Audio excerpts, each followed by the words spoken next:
Públio Lentulus, aos seus olhos, era sempre o homem frio e impiedoso, em cujo peito pulsava um coração de ferro, que não podia vibrar senão para as loucas vaidades mundanas. Naquele instante, contudo, entre assustada e comovida, observava que também o senador tinha lágrimas para chorar. De seus olhos sempre altivos, caíam lágrimas ardentes, que rolavam silenciosas e tristes sobre a cabeça inerte do rapaz, também considerado por ele um filho, como se nada mais lhe restasse além do consolo supremo de abraçar carinhosamente seus despojos, através do véu escuro de suas dúvidas angustiosas. Ana, profundamente tocada pela amargura daquela cena íntima, exclamou com humildade, desejosa de confortar a dor imensa daquele mal sem remédio: Senhor, tenhamos coragem e serenidade. Nas minhas orações obscuras, sempre peço ao profeta de Nazaré que vos ampare do céu, confortando-vos o coração sofredor e desalentado. O pensamento do senador vagava no dédalo das dúvidas tenebrosas. Cotejando as observações da filha e as palavras de Ana, buscava descobrir no íntimo a intuição sobre a culpabilidade do delito. A qual dos dois, Plínio ou Saul, deveria imputar a autoria do atentado nefando? Ele, que decidirá tantos processos difíceis na sua vida, ele, que era senador e não perdia também ensejo de participar dos esforços da edilidade romana, sentia agora a dor suprema de exercer a justiça em sua própria casa, na perspectiva da destruição de toda a ventura dos seus filhos muito amados. Ouvindo, porém, as expressões consoladoras da serva, recordou a figura extraordinária de Jesus Nazareno, cuja doutrina de piedade e misericórdia a tantos fortalecia para afrontar as situações mais ríspidas da vida, ou para morrer heroicamente, como sua própria mulher.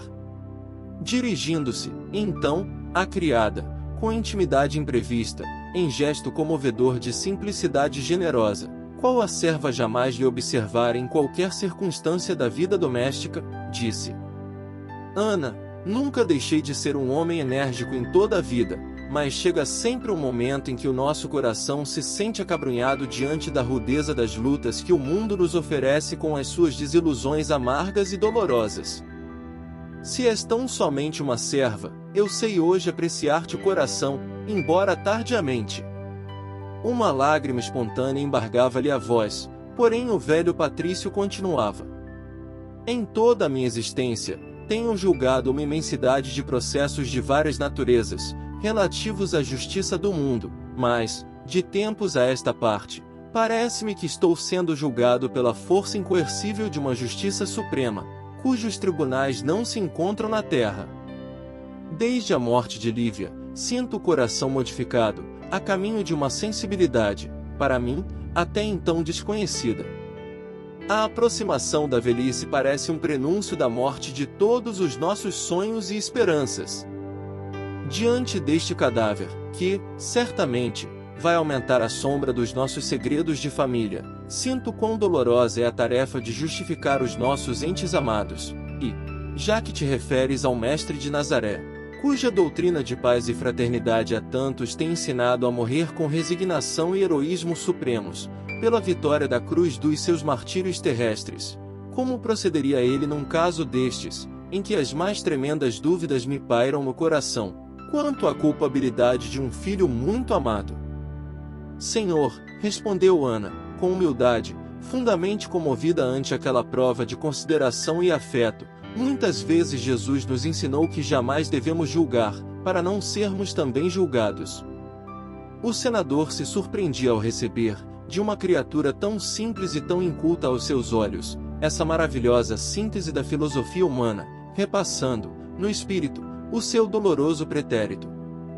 Mas, aventou, como se quisesse justificar-se a si mesmo dos erros profundos do seu passado de homem público, os que não julgam perdoam e esquecem, e, se mandam as leis da vida que sejamos agradecidos ao bem que se nos faça, não podemos perdoar ao mal que se nos atira no caminho.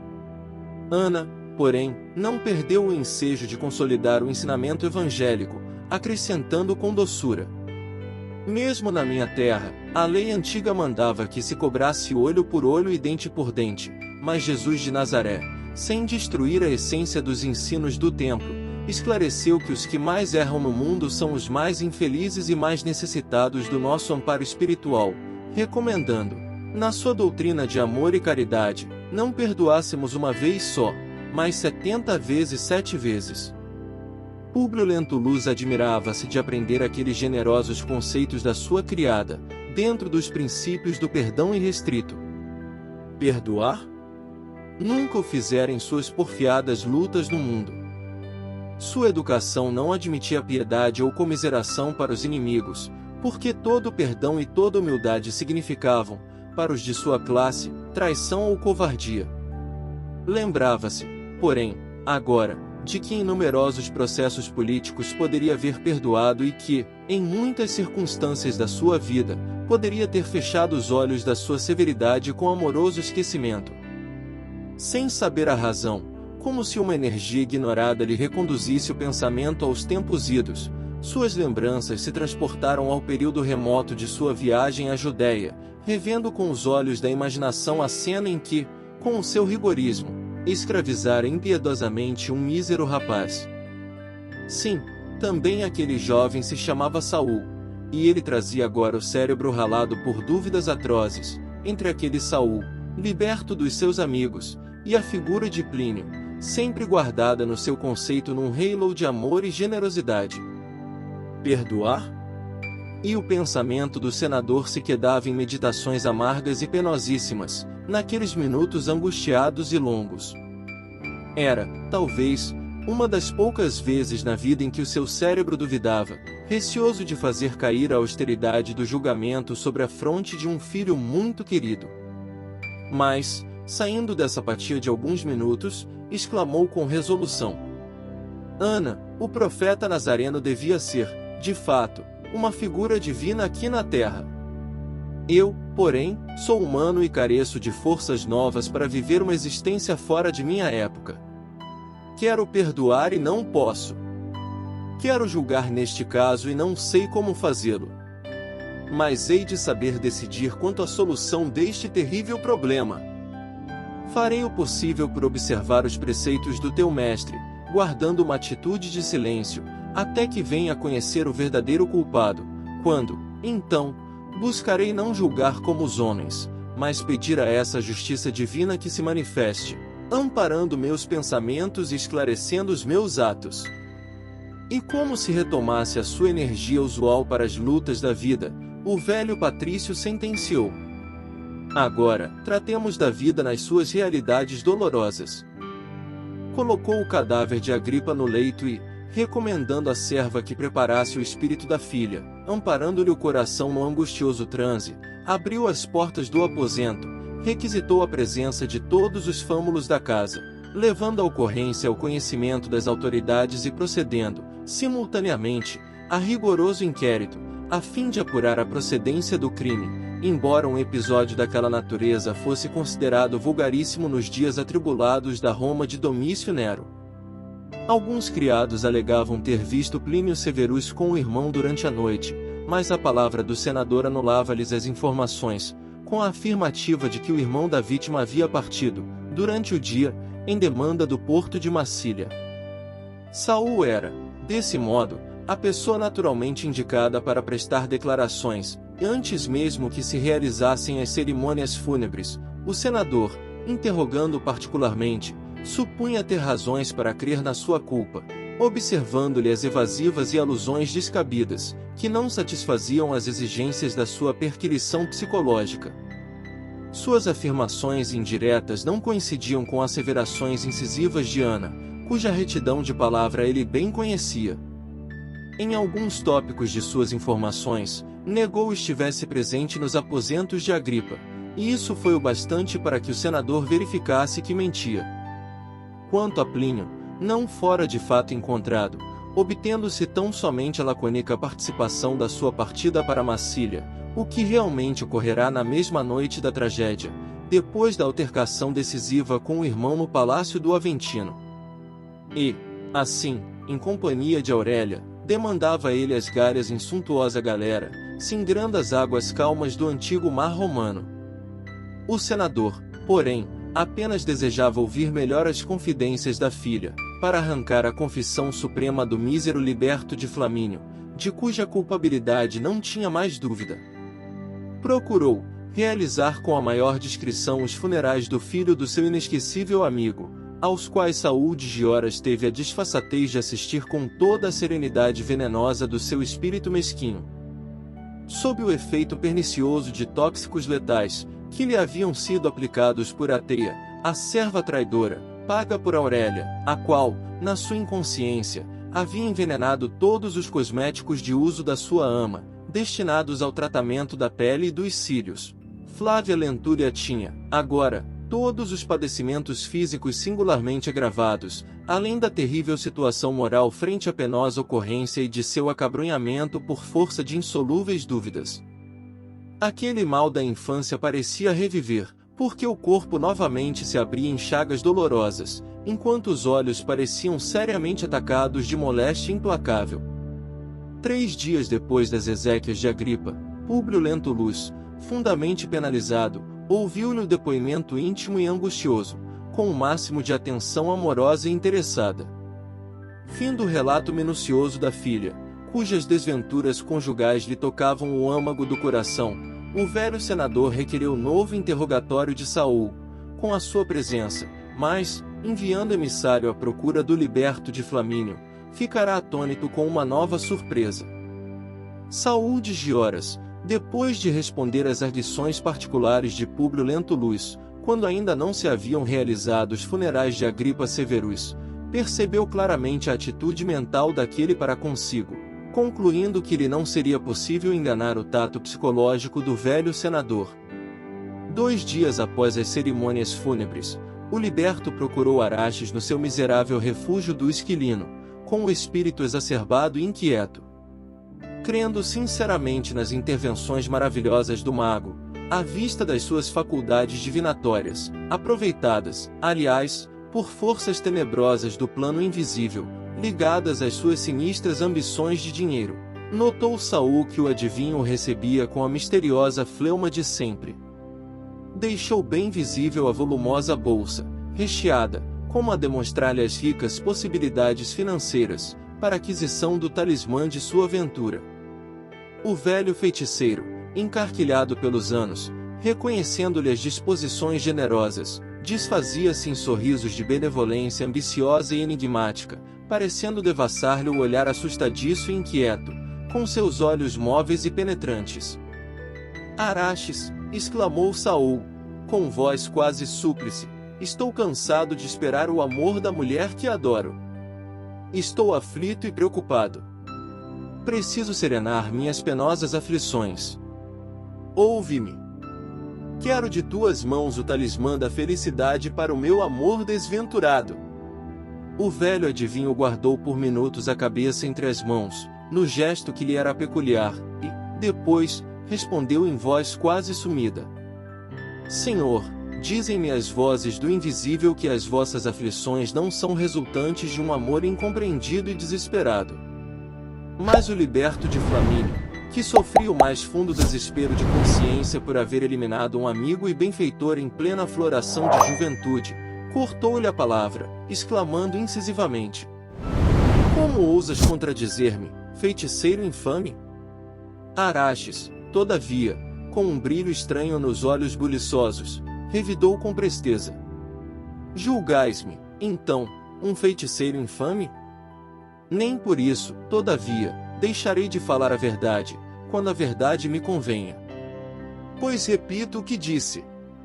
Mas a que verdades misteriosas aludes em tuas vagas afirmativas? Falou o Liberto, fundamente exasperado. A verdade, meu amigo, dizia o mago, com serenidade quase sinistra, é que se estáis tão perturbado é somente porque sois um criminoso. Assassinastes, friamente, um benfeitor e um amigo, e a consciência do celerado teme a implacável ação da justiça. Cala-te, miserável! Como soubeste? Exclamou Saul, excitadíssimo, ao mesmo tempo que arrancava o punhal de entre as dobras do manto. E avançando para o velho indefeso, acrescentava com voz cavernosa: Já que as tuas ciências ocultas te proporcionam conhecimentos perniciosos à tranquilidade alheia, deves também desaparecer. Araxes compreendeu que o momento era decisivo. Aquele homem arrebatado era capaz de eliminá-lo de um só golpe. Medindo a situação num relance e movimentando toda a sua argúcia para conservar os bens da vida, esboçou um sorriso fingido e complacente, exclamando: Ora, se falei a verdade foi somente para poder desavaliar os meus poderes espirituais, porquanto, se é do vosso desejo, poderei integrar-vos, imediatamente, na posse do necessário talismã. Com ele, sereis profundamente amado pela mulher de vossas preferências. Com ele, modificareis os mais íntimos sentimentos dessa criatura que adorais e que vos fará, então, a felicidade de toda a vida. Quanto ao mais, não sois o primeiro a tirar a vida de um semelhante, porque todos os dias me aparecem fregueses nas vossas condições, batendo a estas portas. Além disso, entre nós deve existir grande confiança recíproca, porque sois meu cliente há mais de 10 anos. Ouvindo-lhe as palavras benevolentes e serenas, o liberto de Flamínio guardou novamente a arma, considerando novas perspectivas de felicidade e concordando em tudo com o adivinho, que, fazendo-o sentar-se, lhe ocupou a atenção por mais de 1 hora com a descrição de fatos idênticos aos que lhe ocorriam, demonstrando teoricamente a eficiência dos seus amuletos miraculosos. E a palestra em boa forma, quando Saul lhe solicitou a entrega imediata do talismã, porquanto desejava experimentar-lhe o efeito naquele mesmo dia, ao que Araxes respondeu pressuroso: O vosso talismã está pronto. Posso entregar-vos essa preciosidade agora mesmo, dependendo tão somente de vós mesmo, porque precisareis beber o filtro mágico, que vos colocará na situação espiritual requerida pelo cometimento. Saul não fez questão de submeter-se às imposições do velho egípcio, nas suas manobras estranhas e misteriosas, penetrando uma câmara ornamentada de vários símbolos extravagantes, que lhe eram totalmente desconhecidos. Araxes levava a efeito as encenações mais sugestivas. Vestiu-lhe, sobre a toga comum, larga túnica igual à sua e, depois de fingidas posições de magia incompreensível, foi ao interior do pequeno laboratório, onde tomou de um tóxico violento, monologando intimamente de si para consigo: Vais receber o talismã que mais te convém neste mundo. Deitou algumas gotas do perigoso filtro numa taça de vinho e, com largos gestos espetaculosos, como se estivesse obedecendo a ritual ignorado, deu-lhe a beber o conteúdo, prosseguindo nos gestos exóticos, que eram bem as expressões pitorescas e sinistras de extravagante magia de morte.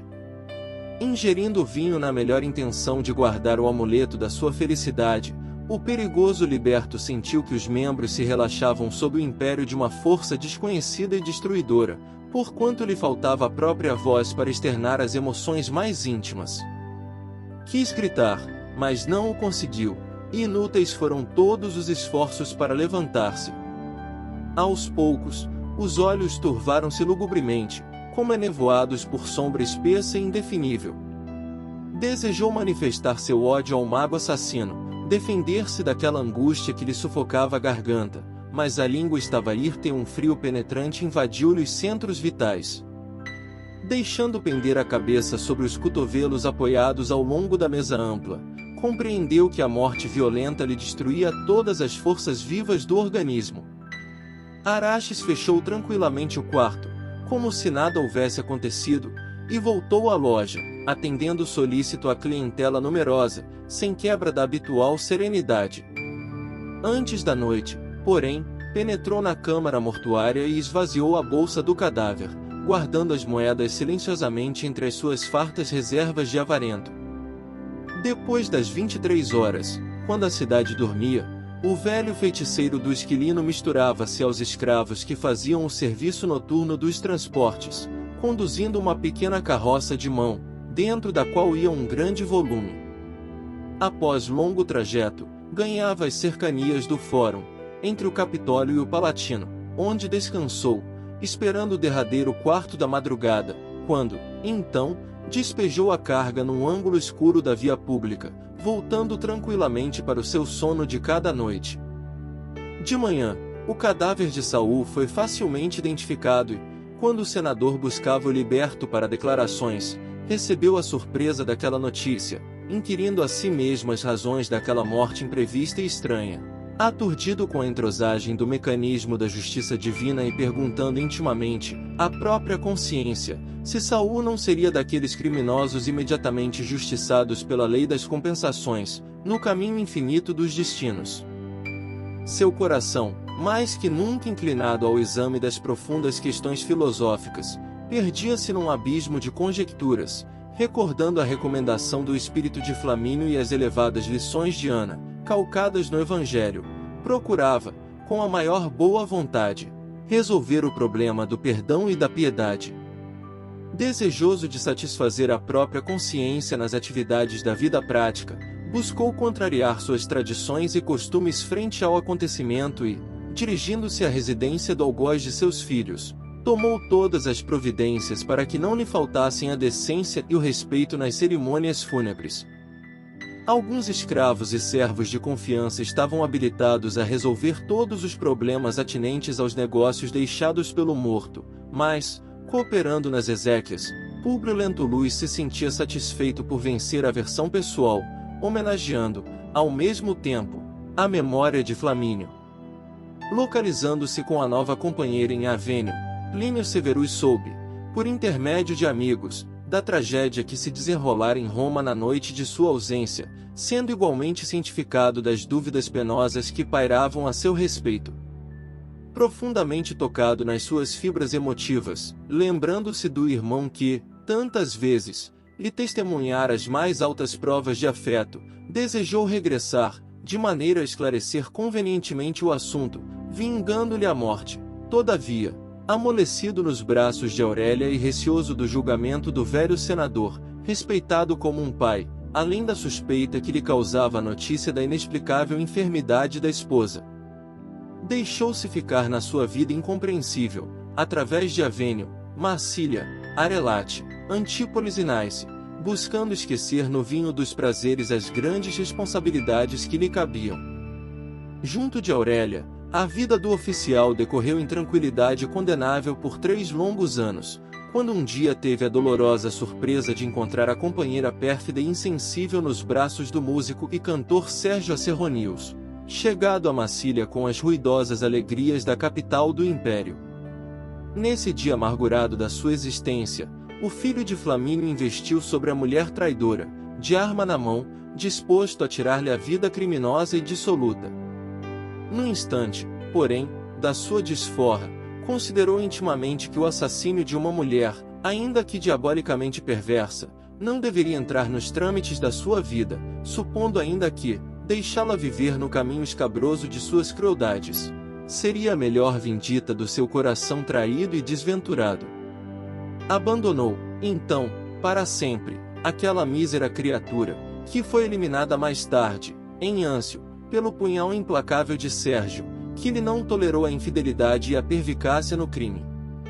Sentindo-se só, Plínio Severus considerou, amarguradamente, os erros clamorosos da sua vida. Reviu o passado de futilidades condenáveis e atitudes loucas.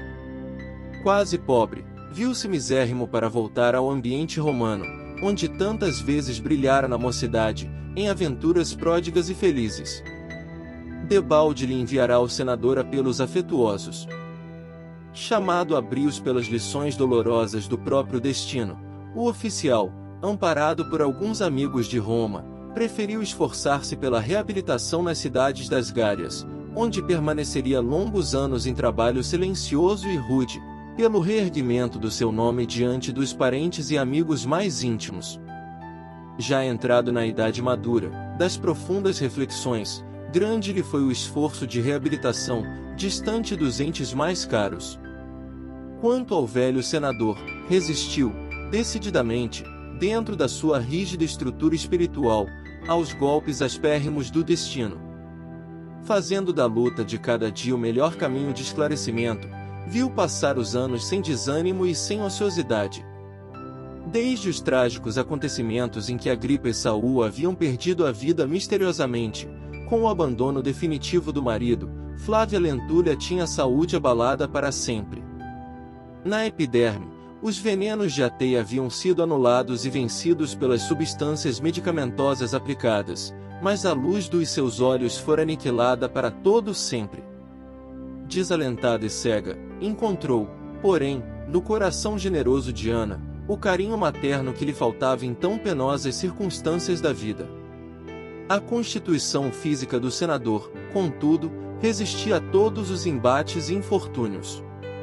Entre os esforços de carinhosa assistência à filha e as lides políticas que lhe tomavam o máximo de atenção, seus dias decorreram cheios de lutas acerbas, mas silenciosos e tristes, como sempre. Em seu espírito, havia agora as melhores e mais sinceras disposições para aprender a essência sagrada dos ensinamentos do cristianismo.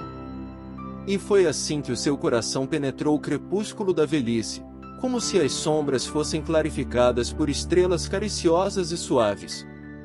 No seu íntimo, permanecia uma serenidade imperturbável, mas, na vida do homem, corria o sopro inquieto do esforço pelas realizações do seu tempo. O coração estava resignado com as desilusões penosas e amargas do destino, mas do poder supremo do império estava um tirano que precisava cair em benefício das construções do direito e da família. E, por isso, junto de numerosos companheiros, entregou-se ao trabalho sutil da política interna, para a queda de Domício Nero, que prosseguia avassalando a cidade com os espetáculos odiosos do seu nefando reinado. Caius Pisão, Sêneca, bem como outras figuras veneráveis da época, mais exaltadas no patriotismo e no amor pela justiça, caíram sob as mãos criminosas do celerado que cingia a coroa. Mas Públio Lentulus, ao lado de outros irmãos de ideal que trabalharam no silêncio e na sombra da diplomacia secreta, junto dos militares e do povo, esperou pela morte ou pelo banimento do tirano, aguardando as claridades do futuro, surgidas com o efêmero reinado de Sérgio Sulpício Galba, que, no dizer de Tácito, teria sido por todos considerado digno do governo supremo do império, se não houvesse sido imperador.